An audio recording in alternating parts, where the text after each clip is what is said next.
I'm not ready to go live. You're not ready. Well, we are live.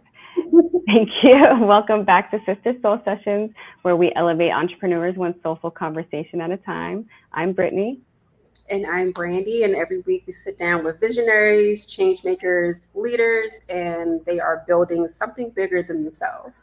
Yes, tonight's guest is someone who's making government contracting make sense. He's helping entrepreneurs understand federal opportunities, teaching people how to position themselves for success, and proving that wealth can be created through information and execution, not just luck. So please help us welcome entrepreneur, educator, founder of the Federal Code, Jason White. What Yay. up, though? How you Welcome, feeling? welcome. And thank you so much again, Jason, for joining us this evening. We are so excited to talk about this community that you have built. Yeah, But we just want to get to know you a little bit. Tell us about Jason, who Jason White is, and outside of the business. peep gang. Nobody called me Jason, man, and I don't probably like. Woo, it's been a minute. My mom don't even call me Jason no No, more. She no. not like that. I mean, she says Jason, but not like that. But anyway, I'm a kid from Norfolk, Virginia. Um, you know, basketball was gonna be my success story for real, for real. In Virginia, you can't do too much but military hustle or play a sport. And I thought playing a sport was it for me. That didn't happen. Um, Went to the Coast Guard, started having kids. I got two beautiful kids, 16, 21. They chilling, you know what I mean? Um, but I'm a fun guy, man. I like to make money. I like to have serious conversations, but with entertainment. I think a lot of times when people are having serious conversations, it's too serious for me, and I just be like, you know what, I'm out the door. My mind can't work like that. I probably because I was on punishment so much, I can't be that serious. Um, and that's it. That's me in a nutshell, man. That's it for sure. So speaking about you must have been in trouble a lot as you were younger then. What values what values then during that time shaped who you are today? Yeah, you just don't make the same mistake twice, right? You Hmm. make Life is about making mistakes. Just can't make the same one twice. Yeah. Understand why you made that mistake and move on. Being resilient, getting in trouble a lot. You got to be resilient. You got to be able to fall down and get back up. Fall down and get Hmm. back up. And that's really all entrepreneurship is. It has a lot of ups and downs. So I took that lesson, and then me being a class clown when I was in every grade for real.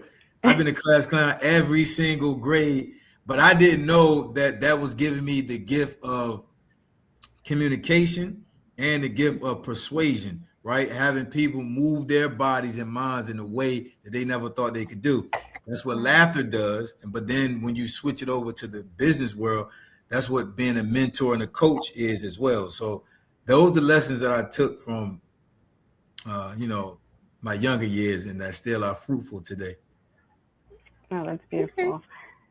So you turned Y'all it like around to, then. y'all So like to you smile took more than it. I do. Y'all making me smile. I ain't trying to smile as much as Oh, y'all we're do. smiley. Yeah, we're smiley people. Yes, but I'm glad you were able to turn that around though, because like you said, there weren't many opportunities, and you knew that there was a few avenues, and even if you were getting in trouble, that actually, iron sharpens iron. It made you who you are today, and you're Yeah. able to stand in front of groups of people and teach.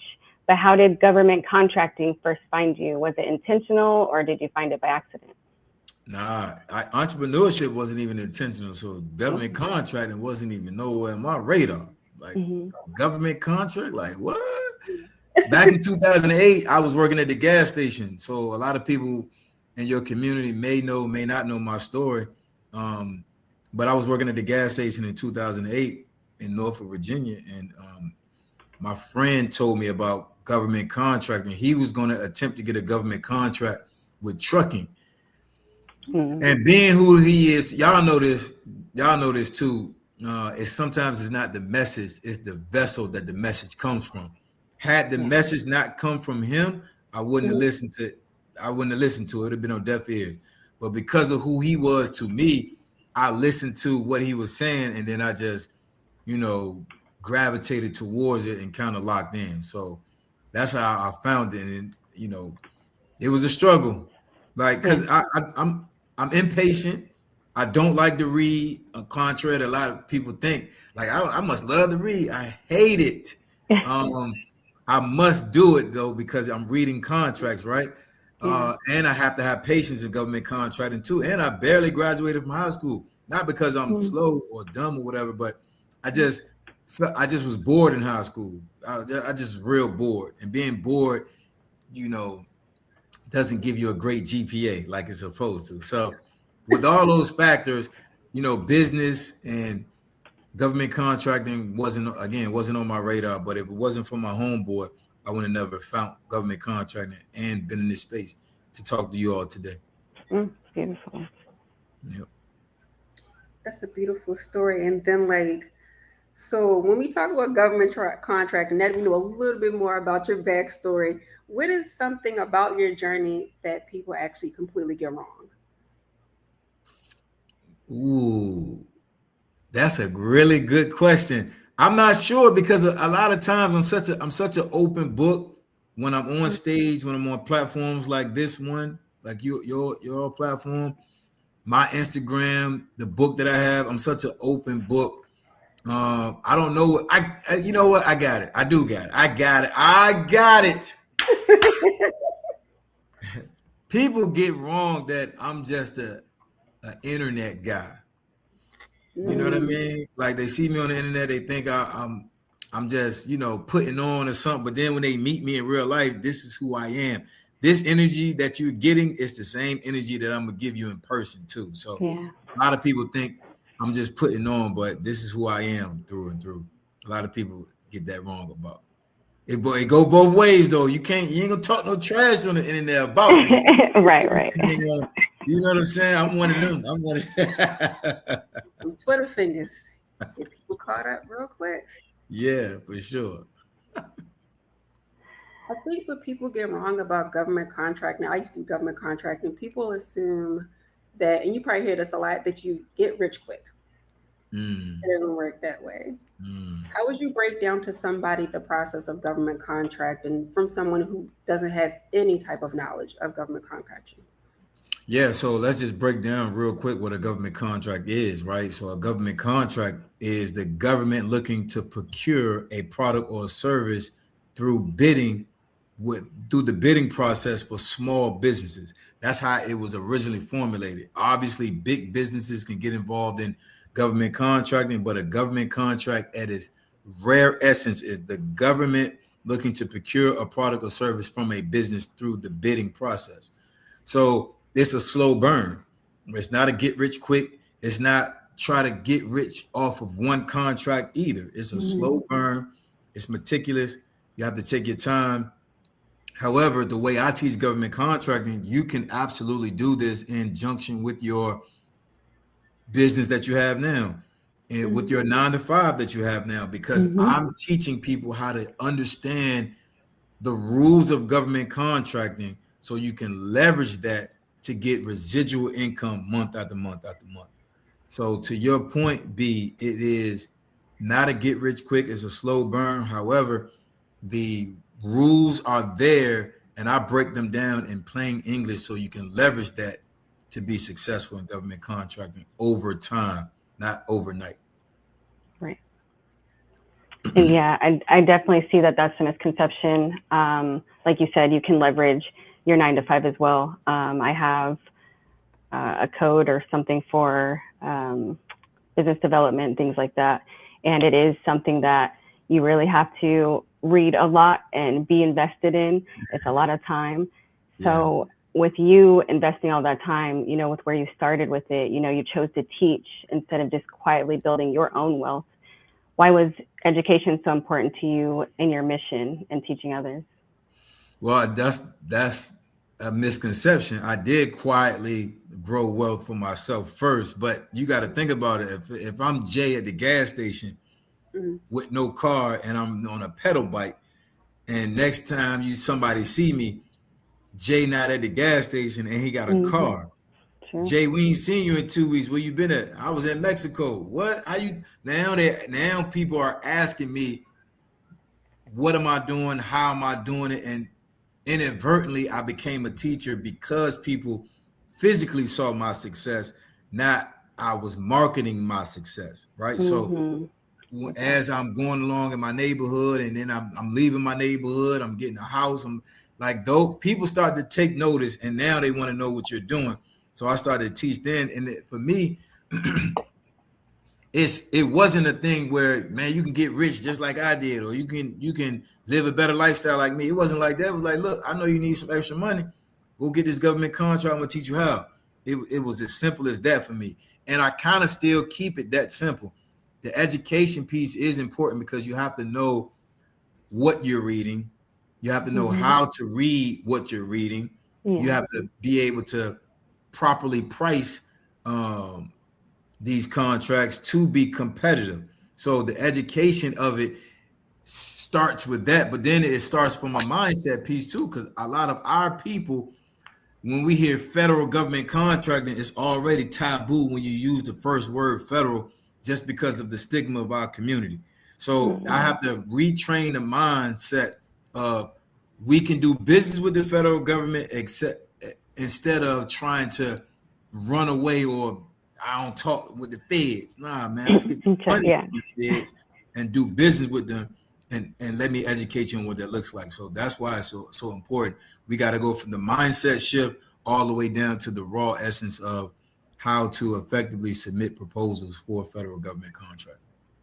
For sure, because it definitely sounds intimidating. Like even when you were saying it at first, I'm like, yeah, I could see how I wouldn't really want to get involved because how do you get past those types of stigmas and the myths that government contracting is out of reach for small businesses? If I'm just starting out, like what kind of conditioning, like what does that look like when you're speaking with Because most people people? look at me and instantly say, if that dude is doing it, I can do it. No.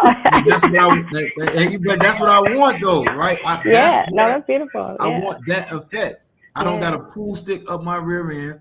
I'm not up Mhm. here talking about all of these government jargon words and all of that. I got my hat Right. backwards, my shirt a little wrinkled. I'm just a regular guy. I'm not a guy that's trying to impress by showing you all these intimidating things about the government. So Yeah. I try to be as relatable as I am, not my natural self. So I can relate to any and everybody.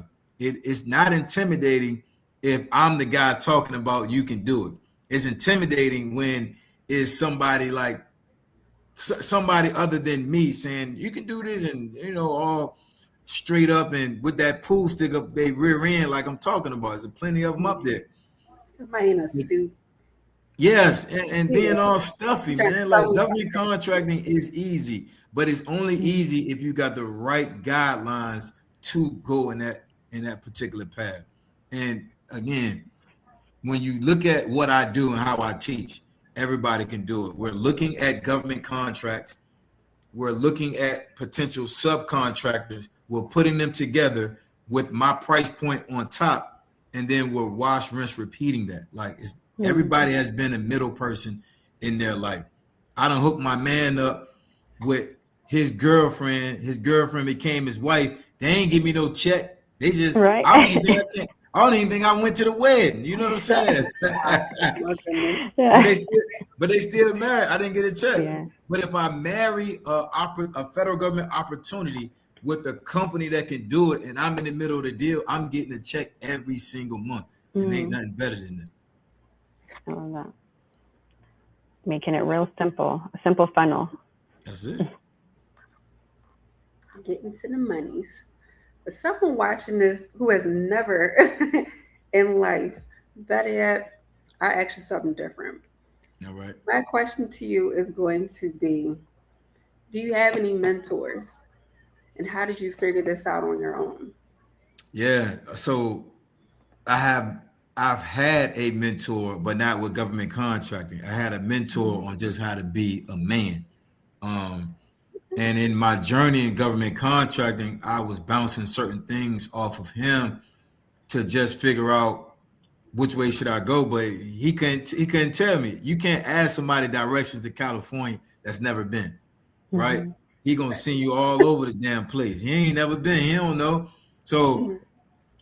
unfortunately, in government contracting, I never had a mentor. So I'm all self-taught. I Wow. started in 2008. I didn't win my first contract until 2011 because it is a learning curve. It is reading. It is patience. It is da da da. It's a bunch of things. And it took me 3 years to win that first contract. But when I won that first one, it was lights out. I was like, I got it. I cracked Yeah, it. the It's, formula. it's over for him. You know what I'm Yeah. saying? It's over. I became more resilient. My consistency level shot through the roof. I was like, yeah, it's a wrap. So I just get excited when people join my community because they got me and I didn't have nobody. Yeah. So I'm more than willing when people jump in my community to do everything in my power. Obviously, I'm just one person, but that's why we have a lot of touch points in my community where, we having a Zoom call, we having a live lesson, or we got coaching calls. Like we have a lot of touch points that way people can get the information they need, and a lot of times straight from me, so they can get to their next level. So I wish I could say I had a mentor and get them props, but I ain't had that one. Hey, that's okay. You had someone that led you to the water, and you took it from there. And the For fact sure. that you turned that into something that you can help others grow their legacies with, like, man, that is amazing. I hope you feel as proud of that as you should be, because that is amazing. Because like I I said, you could appreciate have it. just been like, hey, I figured it out. Ball didn't work, playing ball didn't work out, but here I am still, living it. But you decided to go back to the community and say, hey, look how all of us can do this. Yeah. For sure. So Thank you. that's really important. So I really want to commend you on that. And Thank you. how important would you say, now that you've done it yourself and are now teaching, how important is relationship building versus simply submitting proposals? Yeah, no. So that's an old way of doing business that's still very present today. Building Mm-hmm. relationships is essential. And if I had a bigger vocabulary, I would use a different word than essential, right? It's that big. Building relationships and more importantly, maintaining relationships Mm-hmm. is a must. I can build it, but are you gonna burn it or are you gonna, let it go drop? You have to maintain a relationship.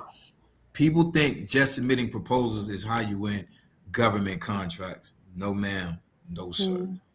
Building that rapport, understanding, building the relationship through past performance, understanding, maintaining the relationship through completing whatever the scopes of work are, like to their liking. Like those things are highly important for you to continue to level up with your business and government contracting. So it's quintessential, not just Yeah. essential.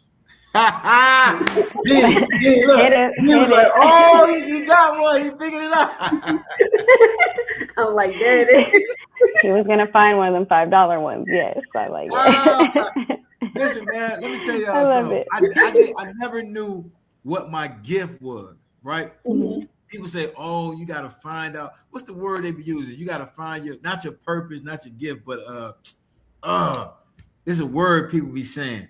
And I'd be like, man, that stuff don't pay the bills. Mm-hmm. Your passion. Wow. People like I never knew what my passion was. When I started to teach and be a mentor, I was like, I got it. I know what my passion is. I Mm. love to see the light bulbs go off. So that's why when I said that word, I seen B eyes light up. I was like, oh, Mhm. she ain't know I had it in me.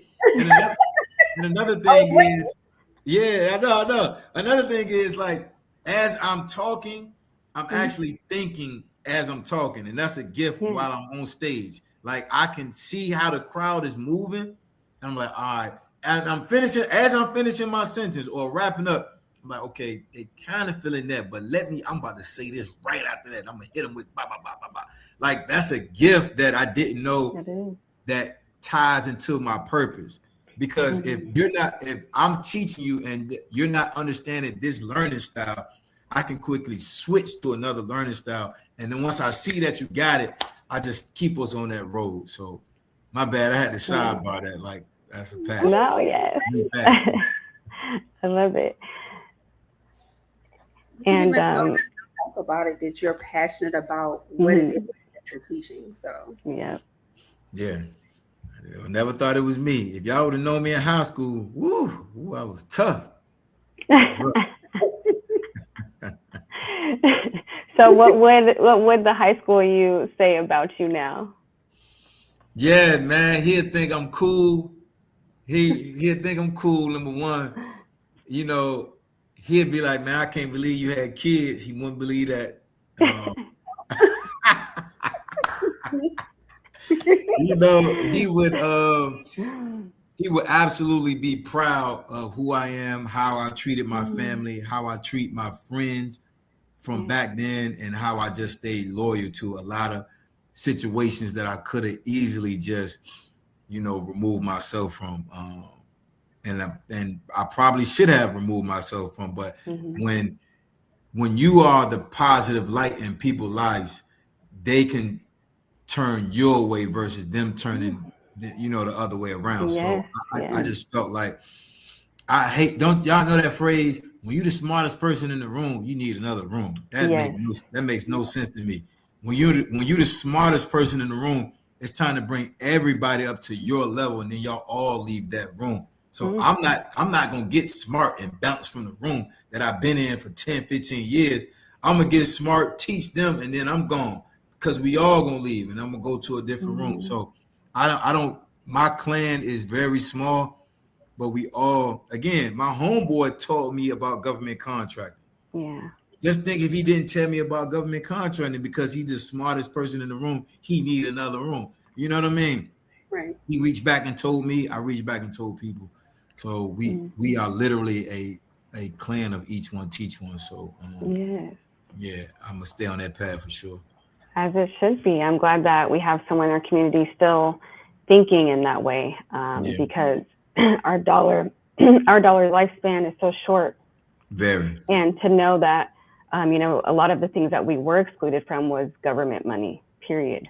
Then Hmm. go into our communities, a lot of government, and like, so even we were talking about parks the other day of things that shut down when we were younger just because, our communities were there and the government didn't want to pour back into that. And we're paying the same amount of taxes.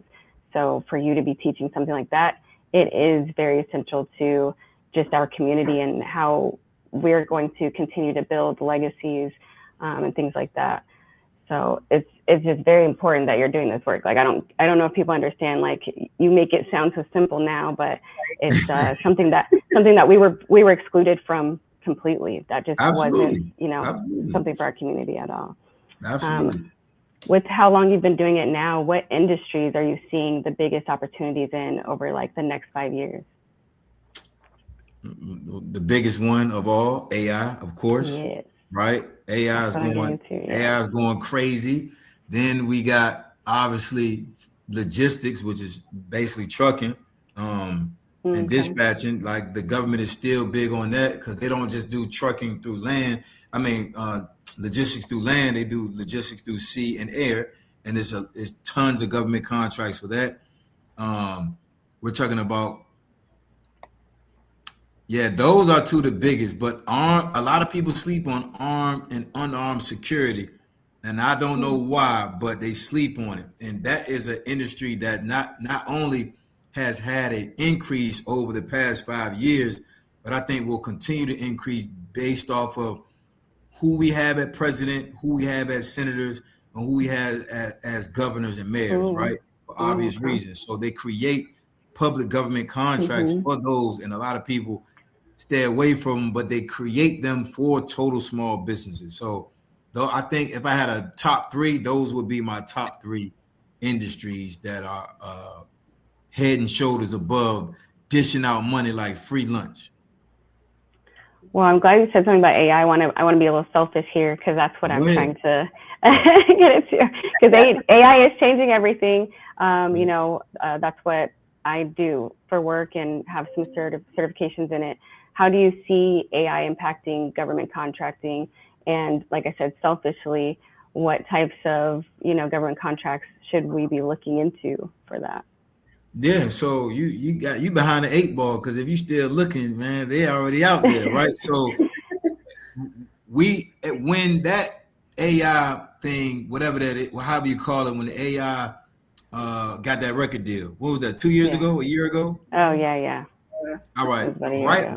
Right after that, I went on Sam.gov and it was nothing but AI solicitations Yeah, across that's the what. board. Mhm. Because if you look at how the government markets, let's just take it to the DOD, Department of Defense, with the military. They got a Army of One commercial, be all you can be. They got the Mhm. Air Force commercial. They got the Marines. I am a Marine for life. They got commercials. Then when you look at the government contracts, they are asking for digital AI commercials because the next wave is just not hiring people, but have an AI influencer. Yeah. So I'm not talking about using AI to submit proposals, and we can get into that at another conversation because that don't even make sense to me. That's what I was But gonna. Yeah, I was gonna ask you Yeah, that's what I was that. got you. I know we'll get into that. We gotta make it make everything can't be automated, ladies and gentlemen. yeah, thank you. Everybody try to make everything a microwave. You can't do that with every single thing. And I'm And Mhm. saying every ERR. You can't do it with every single thing. Mhm. However, experiments and stuff, you can. there are a lot of AI solicitations which people can turn them into contracts if you just pay attention, whether you do it or whether you sub them out. And yeah, it's just going crazy, you know. But the government has a compliance rule where they need to know the or have the license to certain platforms, and they only got the license to one right now, which is Chat GPT. Yeah. Claude wouldn't give it to them. Mhm. It's another platform that wouldn't give them the license. So it's growing, but it's not there just yet because of the Mhm. compliance issue. Mhm. Man, I was definitely going to jump into that. But from an entrepreneur standpoint, what is, I guess, one or a few mistakes that are costing entrepreneurs opportunities before they even can apply for government contracts? Yeah. Well, it might sound like a cliche, but one of the first mistakes is mindset. You know, they think the government is a blank check, and that's true, but it ain't true for that proposal they trying to submit because the government understands price points and they also know how much it potentially should cost to get this done. And a lot of people Mhm. think the government is just a blank check. Nah, so it don't work like that. So that's a mistake. Another mistake that a lot of people make is not submitting their information in a timely manner. I Y'all know what CP time is. Y'all know that. We the worst at it, man. We just don't. We think the world revolves around us. If you tell Mhm. somebody 7 o'clock, they damn sure ain't coming at 7:30, 7:35. They think they Mhm. got time.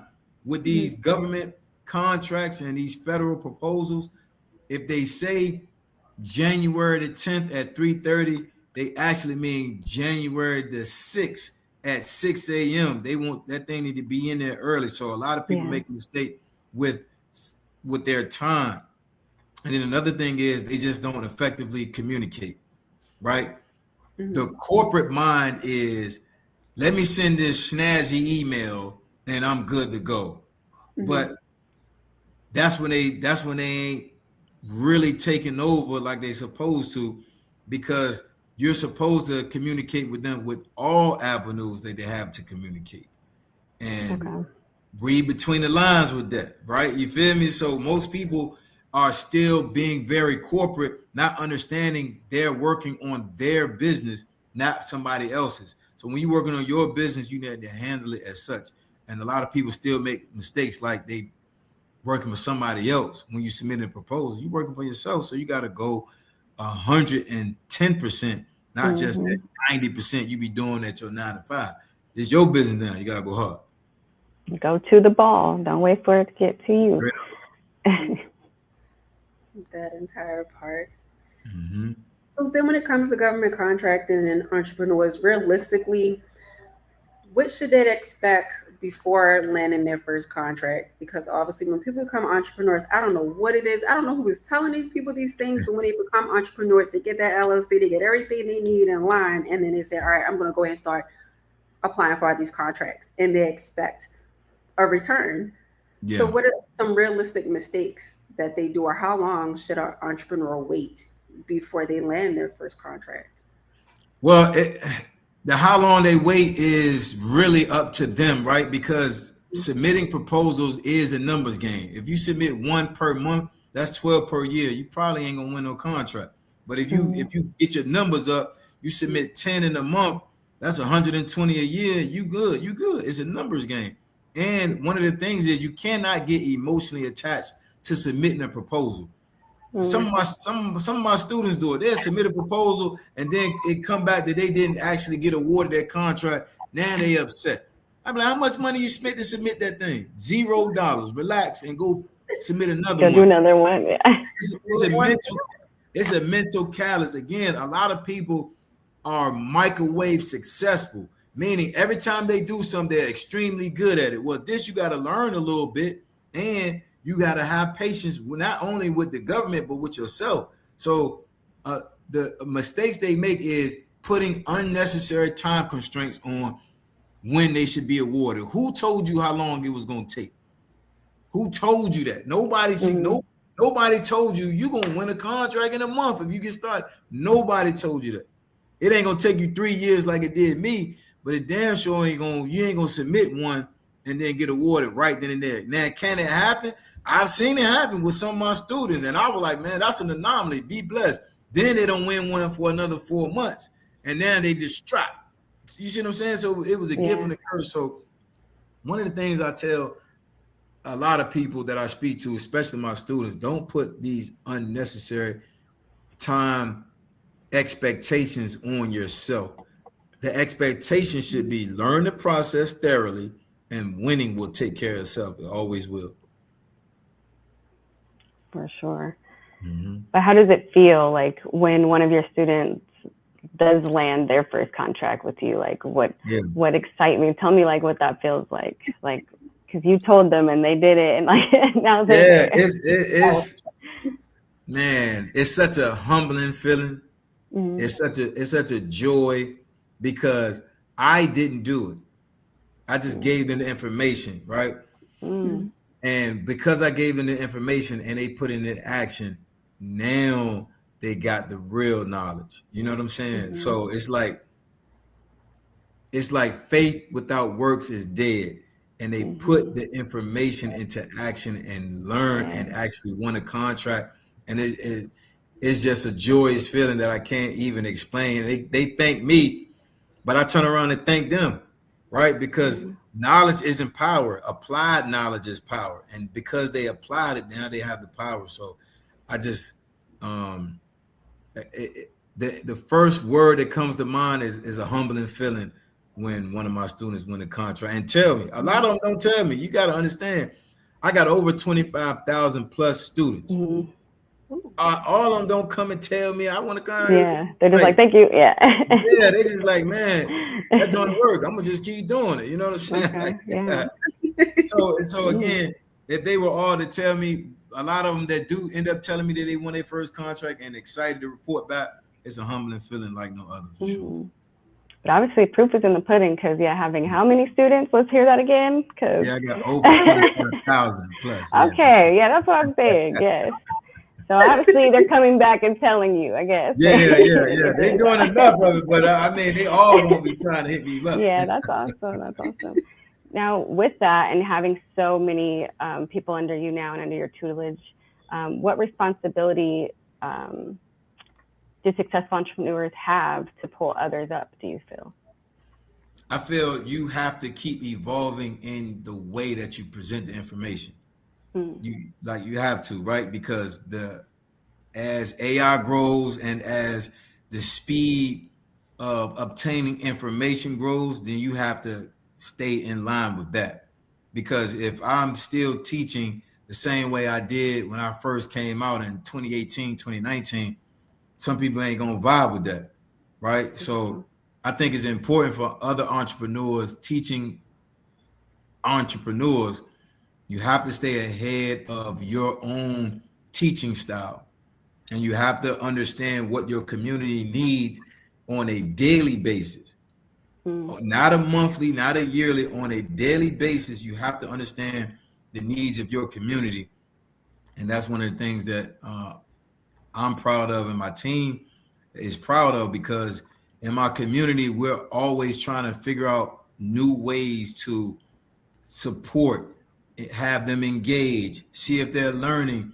Obviously, when people join communities, they not all extroverts, right? Yeah. A lot of them are introverts, so they ain't trying to say that. They don't want to say that. They don't want to have their cameras on, none of that. But that's not my problem. My focus is I'm going to give you everything you need. I just want to make sure that you got it. You know what I'm saying? Whether you want to engage with this or engage with that, it's here for you. I'm going to lay it out. I know I'm going to do my part. And that's what I think entrepreneurs have to continue to have in their forefront when they're teaching other entrepreneurs. For sure. Nah, that's big facts. All right, Jason. So this is the part of the show where we do soul sessions confessions. So pretty much, I'm gonna ask you something. Just tell us your first honest answer. Just only All one right. answer. Cool. You ready? I'm ready. All right. One entrepreneur everyone should study. Probably that what's your name, man? Everybody don't Elon Musk. Everybody don't like him, but they should study him. I know people don't like him, but he's doing a lot of right things. Yeah, everybody should study him for sure, and he's very innovative. What's your guilty pleasure? Lemon heads. Really, I hate them. I was just talking about this. Lemon heads. That's the guilty pleasure.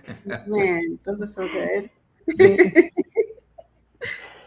If Hollywood made your life into a movie, who plays Jason White? Usher Raymond played me for sure. You know what? I need to know why right now. Why did he know so fast? I thought Usher played me for sure. That's too easy. Wait, why was it so fast? That's easy. Yeah, that's a okay. lady. He knew that. I like that. Okay. Like off the rip, he was like, "Yep, yeah, Yeah, yeah. First thing you buy after $1 million contract?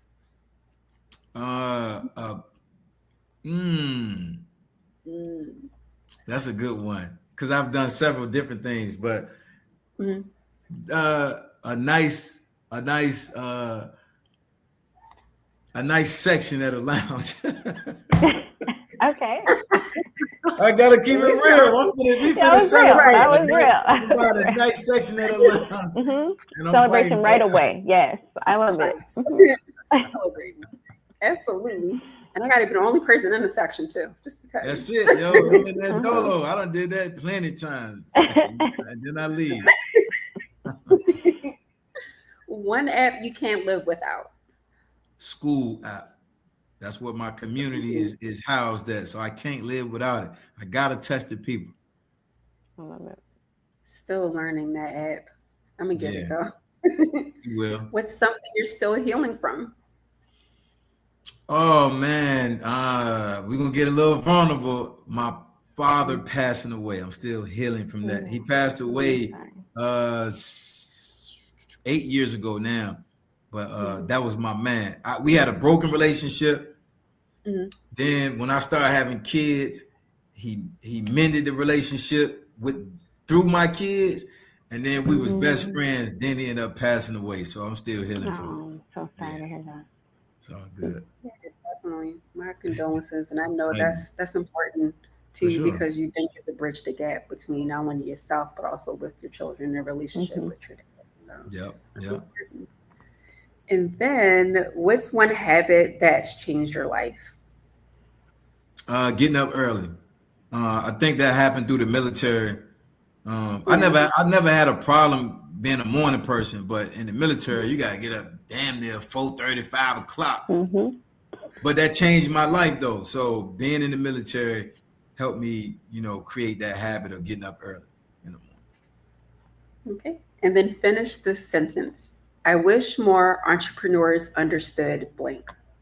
That lifestyle marketing is trash. Stop having lifestyle marketing. Nobody care about your car, your house, how many chains and jewels you got. Somebody is making sure that they just want to know you are who you are so they can learn. Not If I learn that, I'm gonna have that house too. If I learn that, I'm gonna have this. No, I just want to know the information. I wish other entrepreneurs understand lifestyle marketing is trash. Mm. He said it. He said it here because I think now with AI being so prevalent, I feel like personality and things like that is important. But like you said, trying to show, hey, if you listen to me, you'll have this house and things like that is, yeah. Yeah, I agree. Like, I think a lot of people can get far or have gotten far because they're a likable personality, whether they're a character or whether somebody just likes the way they present themselves and information. Personality always is the creme de la creme every single time. And now, like you said, we can put an image, we can put an AI influencer, but the personality behind it still shining. Still shining. Yep. And now every guest who comes on Sister Soul Sessions, we ask this question. If you could give a title to your memoir of your journey thus far, what would the title be and why? I got one already, shorty. Got one. The unconventional path to success. Yes. I did it the unconventional way. I barely graduated from high school. I didn't go to college. You know, in my era, my era is the education era. Go to get a high GPA, go to college, go get a master's, go get a da-da-da-da. I'm like, man, I ain't doing all that, man. Like, I just can't sit down and listen to them people like that. So I became successful the unconventional way. So the unconventional path to success. And I want everybody to know, type that into Amazon, you can see my face pop right up. Yes. Will do. I love that title. And then with that being said, Jason, of course, or Jay, whichever one you prefer, we just thank you for pouring into our audience today and helping pretty much us to demystify government contracting while reminding us that purpose, preparation, as well as persistence can create opportunities that change lives. Thank you so much. Now, if someone wants to learn from you, work with you, or follow your journey, can you tell everyone where to find you? Yeah, listen, I'm on Instagram and TikTok at I am Jason White _. I am Jason White _. And then if you click the link in my bio, my community is free for the first 7 days. So you get a little glimpse on how I'm teaching, what the community vibe is. For the first 7 days for free. We're going to love on you. We're going to vibe on you. We hope you stay, but if you don't, you got an opportunity to see what it really looks like to be a part of a real community and not just a number in the community. I love that. You know, that's right. You hear that? 7 days free, y'all. Y'all can definitely get a couple of gems in 7 days. Yeah, for sure. And thank you again for giving us your time this evening. Like I said, not only did you pour into our audience, but you definitely poured into us as well. We love what you're doing. Like I said, it is so important, the work that you have taken up and decided to show the rest of the world. So thank you again for following your own heart and doing it the unconventional way. We truly appreciate you. I love seeing what you did there. I see it. Thank y'all for having me, man. Y'all been a blast, man. Y'all was great fun. Appreciate it. Thanks for having me for sure. No problem. Thank you guys, and thank you for joining us for another episode of Sister Soul Sessions. Join us again next week. Guys, have a great night. Bye.